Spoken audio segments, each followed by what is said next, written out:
제가 이분을 처음 만났을 때가 코로나 시기였는데 마스크를 쓰고 들어오셨어요. 근데 분명히 제가 50대라고 들었는데 너무 젊으셔서 혹시 다른 분인가 하고 있다가 성함을 여쭤봤더니 그분이 맞는 거예요. 정말 깜짝 놀라서 겉보기에는 10대 정도밖에 안 보였거든요. 너무 젊어 보이셔서 제가 못 알아뵀다고 할 정도였어요. 그분이 분위기가 어떠냐면 그렇게 잘 꾸미고 그렇다기보다는 우아하고 고급스럽고 멋지다 이런 느낌이 드는 거예요. 안녕하세요. 한주길 라이프 나나입니다. 오늘은 제 롤모델에 대해서 이야기를 해드리려고 하는데요. 살면서 부러운 사람들이 있잖아요. 나도 저랬으면 좋겠다 이런 사람들이 있는데 저는 일을 하다가 그 분을 만나게 된 거예요. 분이 한 분야뿐만이 아니라 외모가 너무 예쁘다거나 아니면 돈이 많다거나 너무 똑똑하다거나 그렇게 한 부분 뛰어난 사람들은 정말 많이 있는데 이분은 정말 모든 부분에서 이제 다 귀감이 되어서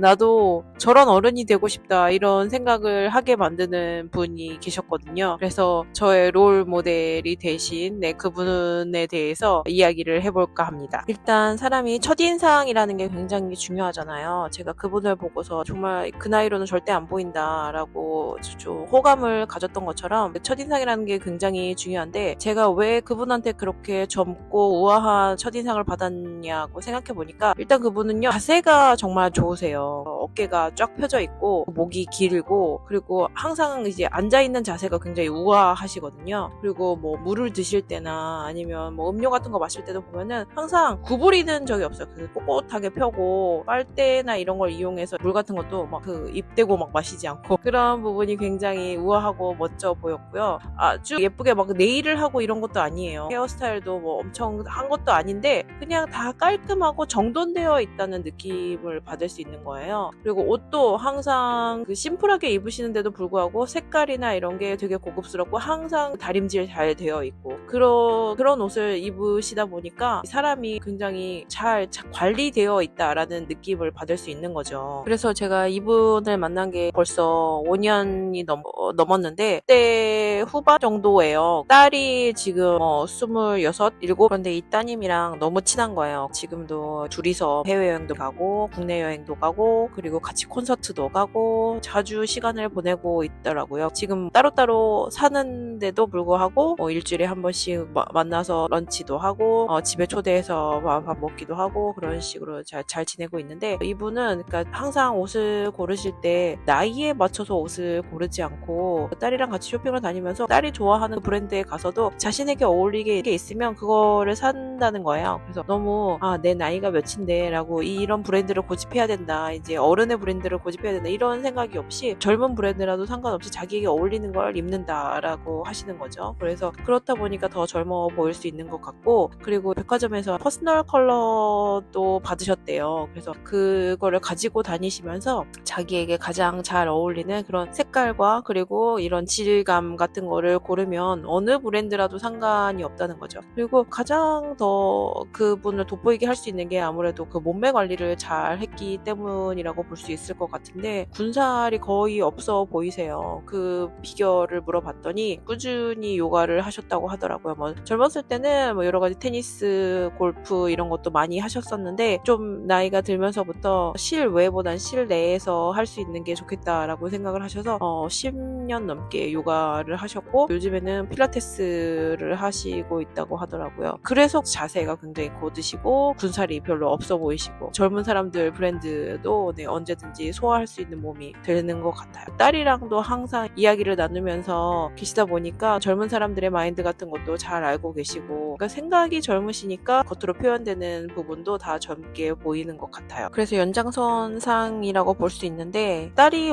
배우고 있는 것에 대해서도 굉장히 적극적으로 배우고 계시거든요. 그래서 이분이 원래 처음에 한국어를 배우게 된 것도 딸이 학교에서 이제 한국어를 공부를 했대요. 그래서 딸이 공부하는 걸 보고 나도 그럼 같이 공부를 해야겠다라고 생각하셔서 사회교양 그런 수업을 들으시다가 이제 저희 교실에 오게 돼서 이제 저랑 만나게 되신 거거든요. 그분이 한국어 말고도 배우는 게 굉장히 많으신데 꽃꽂이도 몇 년 동안 계속 하셨고 그 전에는 요리 교실 선생님이셨어요. 그래서 요리도 굉장히 오래 배우시고 직접 요리 선생님을 하시기도 하셨고 그리고 원래 영어 전공자라서 여러 가지 언어도 배운 적이 있으시고 계속 이제 쭉 뭔가를 배우시는 분인데 이분이 말씀을 하시는 게 이제 좋은 선생님을 만나서 좋은 교실을 만나서 그걸 선택을 했으면 그냥 꾸준히 다니는 거, 이게 자기만의 시스템이라고 하더라고요. 그래서 일단 뭐든지 시스템을 만들어 놓으면 그 스케줄에 따라서 그냥 꾸준히 실천만 하면 자기가 언젠가는 이게 습득이 되는 거기 때문에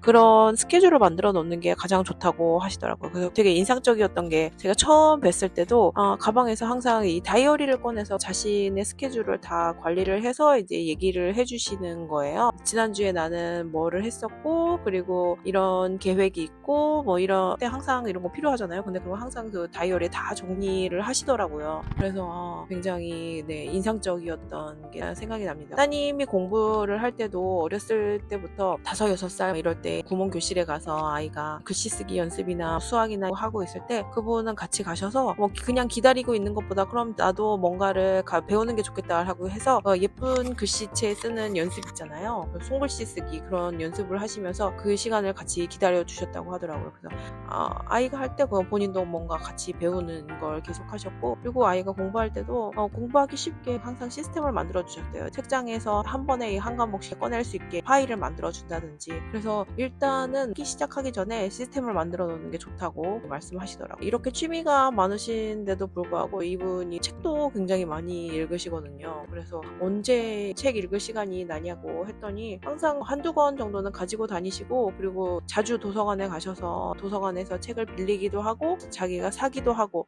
집에 항상 읽을 책을 쌓여 있다는 거예요.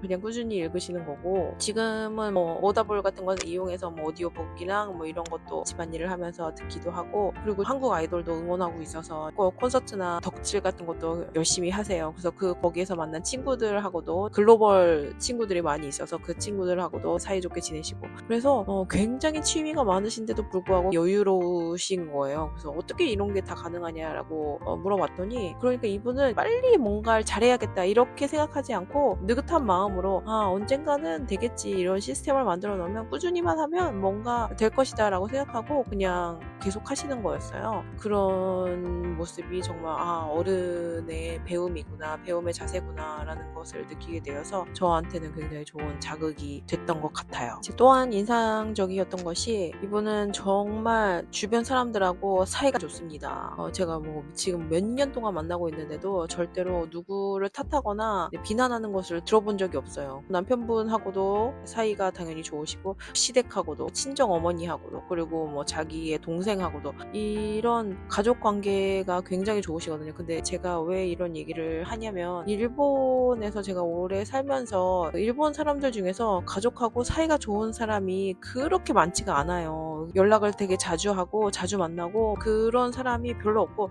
약간 선을 긋고 가족 안에서도 이제 나는 나 이런 식으로 하시는 분들이 굉장히 많이 있는데, 이분은 그런 게 아닌 시댁하고도 뭐 누구하고, 그리고 뭐 이웃하고도 사이가 좋고, 그래서 이런 인간관계에서도 너무 좋은 게 느껴져서 선물도 되게 자주 하세요. 네, 그래서 이 사람한테 뭐가 필요할지 이런 거를 항상 고민하시면서 뭐 선물을 하시는 것도 되게 좋아하시고, 그리고 관리하시고 잊지 않고 뭔가 다 챙겨주시고, 그런 스케줄 같은 것도 이제 다 관리를 하시면서 가족의 누구 생일이라든지 이런 것도 다 챙기시는 거예요. 그리고 뭐 명절이나 이런 것도 내가 다 해야 돼, 그렇게 부담스럽게 생각하지 않고 뭐 다 같이 먹으면 좋은 거니까, 이런 너그럽고 여유로운 마음으로 항상 요리도 준비하시고 파티도 준비하시고 한다고 하시더라고요. 나이가 들어서 남편 욕 안 하는 사람을 제가 거의 들어본 적이 없는데, 이분은 자기 남편도 굉장히 존중하는 그런 느낌을 받아서 정말 되게 대단하다고 느꼈고요. 서로 존중한다고 느꼈던 게, 이제 남편분도 아내가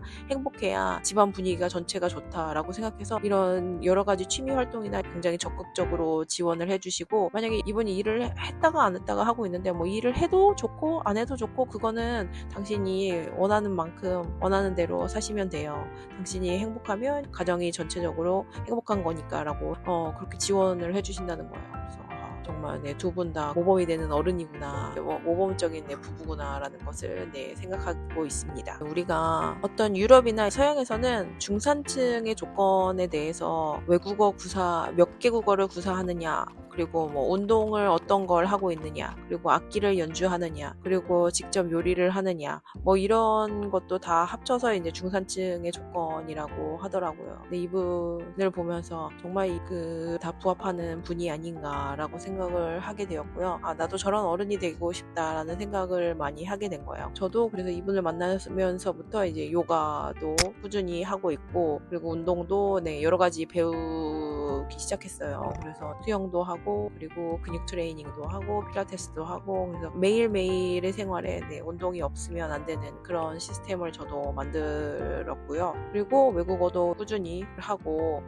그리고 요리 같은 경우는 저는 당연히 두 딸을 양육하는 엄마니까 당연히 요리도 더 신경 써서 하게 되었고요. 그래서 결론적으로 말씀드리면, 제가 생각하는 어른, 그리고 제가 되고 싶은 어른은 나이에 연연하지 않고 젊은 감각을 유지하는 것, 그리고 주변 사람들과 사이좋게 지내는 거, 가족을 포함해서요. 그리고 선물도 잘 챙기고, 그리고 내가 너무 희생한다 이런 생각하지 않고 할 수 있는 일을 내가 한다라고 그렇게 여유로운 마음을 가지는 것, 그리고 10년, 20년, 30년을 내다보고 자기 관리를 하는 것, 그때 어떤 할머니가 되고 싶은지 생각을 하면서 자기 관리를 하는 것, 그리고 아름다운 모든 것들 있죠. 음악, 영화, 그리고 그림, 책, 여러 가지 아름다운 것을, 그리고 자연, 이런 것을 사랑하는 것, 그리고 취미를 다양한 분야에 많이 가지고 있고 거기에서 만나는 소중한 인연들을 소중하게 생각하고, 그리고 이걸 빨리 잘해야 돼 라고 급한 마음을 가지지 않고 여유 있게 꾸준히 하는 것, 그리고 이 모든 것을 자연스럽게 돌아갈 수 있도록, 자동으로 돌아갈 수 있도록 시스템화를 시키고, 그리고 그것을 꾸준히 기록을 하고 자신의 삶을 정성스럽게 갖고 가는 것이 될 것 같아요. 그래서 저는 이분을 만나서 내가 나이가 들면 저런 사람이 되었으면 좋겠다, 이런 꿈을 키우게 되었고, 그런 사람이 되고자 조금씩 저는 너무 부족한 사람이지만 그렇게 조금씩 성장해 나가려고 노력 중입니다. 여러분에게는 롤모델이 있으실까요? 가까운 곳에서 자주 볼 수 있고 자주 이야기를 나눌 수 있고 그런 곳에서 롤모델이 있다면 훨씬 더 자신의 이상을 현실로 하는데 좋은 것 같아요. 그래서 좀 흐트러졌더라도 다시 한번 이야기 나누고 만나면서 생활을 다시 추스리게 되고, 그리고 나의 궤도를 수정을 할 수도 있고, 이렇게 되니까 그래서 가까운 곳에 있으면 좋을 것 같고, 왜냐하면 우리가 의식하지 않고 있는 사이에 계속 시간이 지나가잖아요. 중년의 나이에 이르고 보면 정말 벌써? 이런 생각이 들잖아요. 몇 개월, 몇 년, 이게 그냥 후딱후딱 지나가는 것 같아요. 그래서 그런 뭔가 방향 설정 같은 걸 하지 않으면 그냥 어느 순간 내가 이렇게 나이가 들었는데 나는 어떤 어른이 되어 있나 라는 생각을 하게 되거든요. 그래서 방향 설정을 하는데 롤모델이 있으면 좋을 것 같다라고 저는 생각을 하고요. 그래서 그런 분은 호시더든 아니면은 책이든 어떤 인물이어도 인플루언서여도 상관이 없을 것 같아요. 그래서 닮을 만한, 닮고 싶은 그런 사람을 찾으셔서, 그리고 계속 생각을 하고 있는 게, 저도 부러운 사람들이 많이 있거든요. 워낙 제가 컴플렉스가 많이 있다 보니까 부러운 사람들이 많이 있는데, 어느 순간부터 그거에 나는 왜 이런 걸 가지지 못했을까, 이런 열등감이나 부러움, 질투, 시기, 이런 것보다는 부러우면 그러면 나도 한번 해보자, 부러운 거는 나도 해보면 된다라고 생각을 하고 있어요.